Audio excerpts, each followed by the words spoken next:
Baik, Assalamualaikum warahmatullahi wabarakatuh. Waalaikumsalam warahmatullahi wabarakatuh. Selamat malam, perkenalkan nama saya Farhatun Nawaroh dari mahasiswa psikologi Universitas Insan Cipta. Di sini saya akan mewawancarai seorang narasumber saya, yakni dengan Ibu Nidia Nur Saada, SPSI. Apakah betul dengan Ibu Nidia Nur Saada? Ya, selamat malam juga. Perkenalkan saya Nidia Nur Saada, SPSI. Ya, benar, saya bernama Nidia Nur Saada. Baik, di sini saya akan membacakan sedikit biodatanya. Ibu ini berasal dari Universitas Bina Dharma Palembang. Ya, benar. Beliau aktif berorganisasi di bidang silat, terutama tapak suci ya Ibu. Ya, benar. Lalu sebelum-sebelumnya juga aktif organisasi pramuka sampai nasional. Ya, benar. Saat ini Ibu bekerja sebagai terapis anak kebutuhan khusus ya Bu? Ya, saya bekerja sebagai terapis anak berkebutuhan khusus. Dan juga ada marketing ya Bu? Ya. Nah, mohon maaf sebelumnya Bu, di sini saya ingin bertanya sedikit, ingin mengetahui bagaimana sih Ibu itu memotivasi diri agar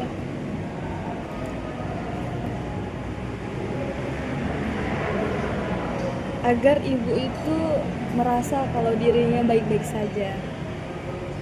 Baik, sebelumnya terima kasih kepada Kak Farha sudah memberikan saya kesempatan pada malam hari ini sebagai narasumber. Bagaimana sih saya memiliki motivasi untuk diri saya sendiri? Sebenarnya motivasi untuk diri saya sendiri itu ketika saya memasuki jurusan ini, karena saya menyukai dunia manusia ya. Dimana maksudnya menyukai dunia manusia adalah saya suka mencari tahu karakter-karakter atau lebih tepatnya saya itu suka dengan anak berkebutuhan khusus atau mencari tahu nih terkait permasalahan dari orang lain kayak gitu. Nah, maksudnya di sini itu juga adalah sebenarnya adalah latar belakangnya sih kenapa saya suka dunia psikolog, karena dulu pada zaman saya kecil sebenarnya seharusnya saya yang menjadi anak autis tersebut, karena dulu saya lahir tuh prematur, dimana saya didiagnosa sama dokter kalau nggak meninggal karena nggak tahan, kalau enggak ya saya hidup normal tapi dengan keadaan saya ABK seperti itu. Namun Tuhan berkehendak lain, saya menjadi orang yang normal. Nah, maka dari itu saya sangat mencintai jurusan saya sendiri, dan itu sebenarnya salah satu motivasi saya ya ketika ingin melanjutkan dunia psikolog seperti itu. Apalagi ketika semester 3 tuh saya masuk baru mengenal ya namanya SLB segala macam, bahkan sampai ke rumah sakit jiwa.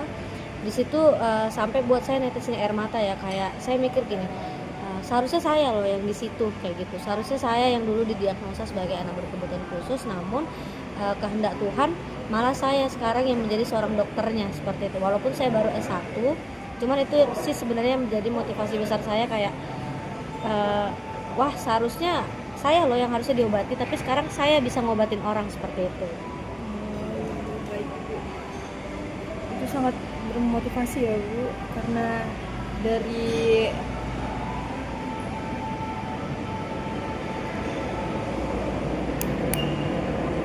ya lanjut ya Ibu. Saya ingin tahu Bu, apa sih kebiasaan yang Ibu jalanin di setiap harinya yang sekiranya membuat Ibu tuh selalu terlihat bahagia setiap harinya. Kalau saya lihat dari sosial media Ibu ya, Ibu selalu mengupload hal-hal yang sangat positif di setiap harinya.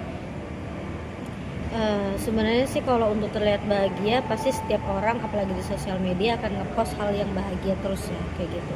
Cuman saya punya prinsip personal branding sih lebih tepatnya. Dari dulu tuh saya memang selalu ngepost yang namanya kegiatan saya sendiri, walaupun orang ada yang bilang kok ngepost terus ya Nit, ya itu emang personal branding saya kayak gitu. Saya pengen orang tuh tahu kalau oh saya tuh sibuk ini, oh saya tuh sibuk ini kayak gitu.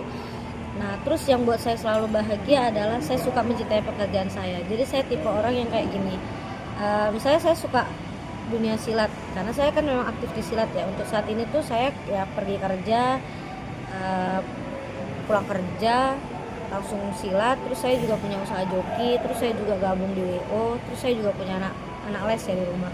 Jadi hal yang buat saya bahagia setiap harinya adalah saya mencintai apa yang saya kerjain kayak gitu. Dan awalnya sebenarnya nggak pastinya kita nggak mencintai apa, kita tuh pasti ada titik di mana kita jenuh nggak mencintai itu gitu kan. Tapi saya pikir lagi, kalau saya nggak mencintai itu ya saya nggak akan ngerjain itu, dan kalau saya nggak ngerjain itu di usia sekarang saya juga butuh uang. Nah, saya di titik itu sebenarnya.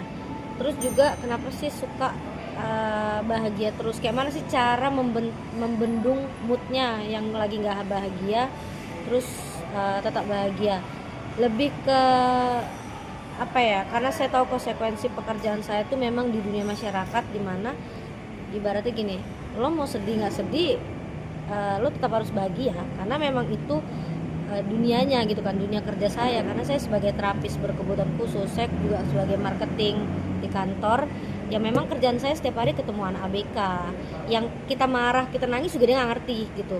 Yang dia ngerti adalah instruksi kita, gimana caranya kita pun sebagai guru ngasih instruksi ke dia untuk dia ngerti nih.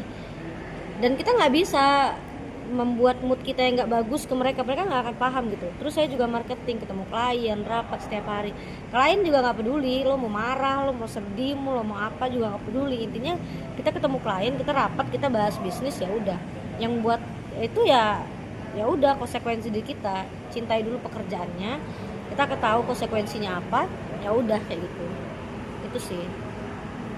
Sangat luar biasa ya ibu, dengan kegiatan ibu yang sangat padat dari pagi ke pagi. Mungkin waktu tidur ibu sangat berkurang ya bu?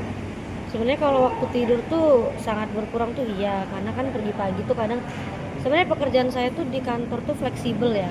Misalnya tuh fleksibel adalah anak ada datangnya 10 sampai jam 3 sore misalnya. Ya udah saya standby di kantor tuh paling jam setengah 10, saya standby jam 3 pulang. Cuman yang buat padat tuh adalah ketika saya pulang tuh saya nggak langsung pulang, kadang ketemu tim WO gitu kan. Kadang saya juga ada, misalnya ada klien dari kantor dadakan mau tes IQ, atau misalnya ada yang mau konsul, ya udah berarti kan lanjut jamnya tuh ke tes IQ. Sedangkan satu kali tes IQ aja paling lambat tuh 1,5 jam, atau kalau anaknya lambat ya 2 jam gitu kan. Belum lagi kalau misalnya saya ada rapat lagi di tempat silat saya sebenarnya. Terus juga joki saya, lebih ke itu sih yang buat gak kontrol jam tidur gitu.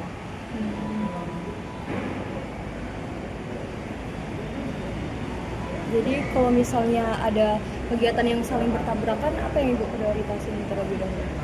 Pastinya kantor ya. Jadi setiap saya ngambil job di luar, saya akan ngecek schedule, karena saya kan minta sama teman saya yang ngatur jadwal.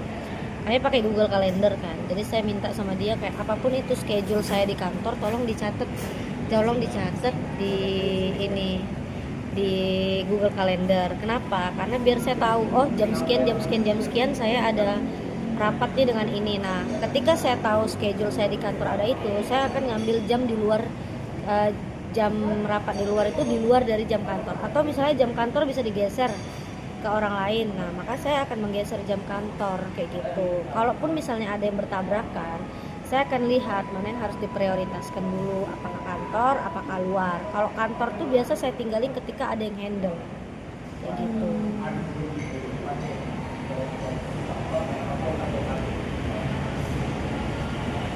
Bu, ini pertanyaan terakhir ya bu.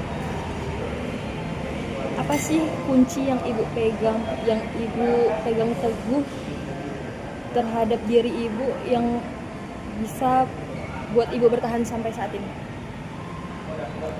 Lebih ke ini sih, ya udah jalanin aja gitu. Karena kalau motivasi yang saya pegang pastinya saya bilang ke diri saya yang kayak tadi ya. Terus juga soal kerjaan saya bilang kayak ya udah cintai dulu pekerjaan. Jadi kalau misalnya kunci yang saya pegang saat ini adalah jalanin aja dulu. Karena posisi usia saya sekarang 24 itu yang dijalanin adalah kerjaan. Ya udah kunci yang dipegang jalanin aja. Karena kok kalau kau mau hidup nggak hidup juga kau juga yang nanggung gitu, bukan orang lain gitu kan. Kayak even kayak kita punya orang tua, kita akan punya suami, kita akan punya ini.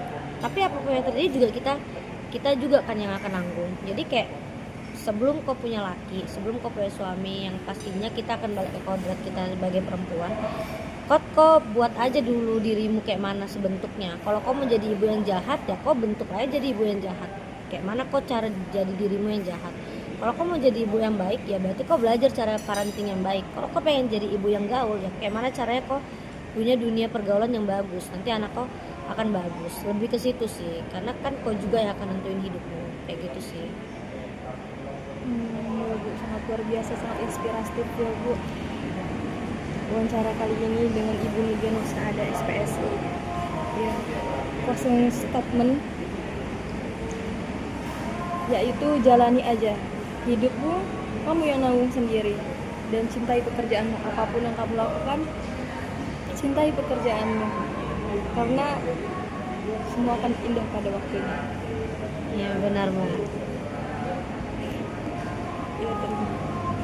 Terima kasih ya Ibu Nidia Nur Saada Ya, atas sama-sama. waktunya yang singkat. Cukup sekian wawancara saya pada kali ini. Kurang lebihnya saya mohon maaf. Assalamualaikum warahmatullahi wabarakatuh. Waalaikumsalam warahmatullahi wabarakatuh.